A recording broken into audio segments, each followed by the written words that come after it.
What is up, bros and broettes? I am Inkslasher, and welcome to another episode of Top 5 Emblems of the Week. Today we've got 5 awesome emblems, of course submitted by you guys, and if you would like to submit your emblems or maybe paint jobs if Sledgehammer ever gets around to putting them into the game, the way to do so is by sending them to me on Twitter. My Twitter link is down in the description, or you can just send your emblem to @Inkslasher. So all of the emblems we're looking at today, there's a link down in the description where you can go look at the creator, or in some cases, you can actually look at tutorials that'll show you how to make the emblems themselves. And as I mentioned earlier, of course, once paint jobs are in the game, or if they eventually get put into the game, we will be making top 5 videos of those as well. Just at this point, they are still not in World War II. We're waiting for that to be added in. But without further ado, let's get in and look at the top 5 emblems this week. Coming in at number 5, we've got one submitted by Fiery Fairy, and I thought this one was interesting. We've seen a ton of emblems submitted of just individual Pokemon, but this one is a complete evolution. Of course, we've got Ghastly, Haunter, and of course, Gengar, and I thought this was a really great idea, and the way he incorporated them all with just the smile of Gengar all the way down to the bottom where you can see Ghastly, I thought was incredibly well done. Even more so, I think it's just a great idea to incorporate an entire evolution of a Pokemon as opposed to just one picture of that Pokemon itself. So I thought that was a great idea and really well executed, so well done, Fiery Fairy. Up next, at number 4, we have one submitted by the Russian Bull, and this is of one of the man himself, Charlie Chaplin.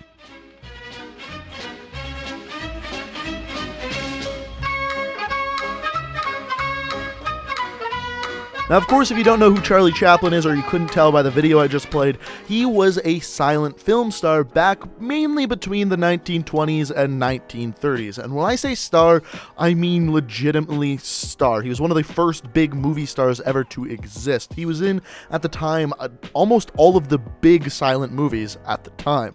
Not to mention that people just simply love the man. And speaking of which, I simply love this emblem. I think it's very well done. I think the shadows and shading on the face give you a very great perspective of how his face looks, and overall I just like the art style of it, and I think it's very well done. Simplistic, but at the same time just detailed enough. Up next, coming in at number 3, we've got one sent in by Dark Elf Emblems, and this, of course, is an emblem of some booty. And it has been a while. It's been a while since we've had some booty on the top 5 emblems, so I thought it was about damn time. So of course, a nice booty here wearing some lingerie. The thing that really impresses me on all of these emblems is the shading. Like, if you look at the arch in the back of whatever lady, or I guess it could be a guy, I don't judge, but all in all, the arch of the back, the shading on that, you can almost see where the spine goes up the back.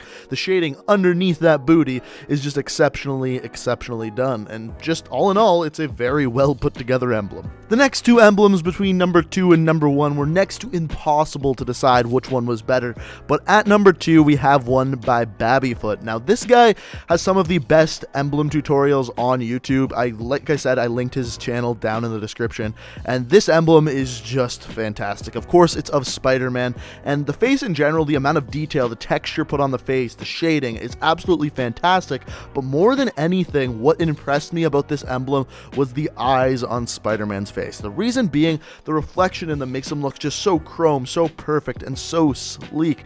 All in all, it's just an incredibly well done emblem, and it was so hard to decide whether this should be ranked number 1 or number 2. But speaking of number 1, coming in at number 1, we've got one by N97. Now, of course, this emblem is of Jason's mask, and what I find so impressive with this is how realistic this looks. Even if you go online, go to Google Images and type Jason's mask in, this emblem looks better than many of those images that actually come up. I think down to everything, the shading on the mask, the texture, or just where he puts the dark spots are just perfect. And what always impresses me about N97's emblems is how realistic they actually look. It's incredibly impressive. The lighting on the different holes around the mouth is just all perfectly done, and N97 has created an awesome awesome emblem here. But if you disagree and think a different emblem should have got the #1 spot, feel free to let me know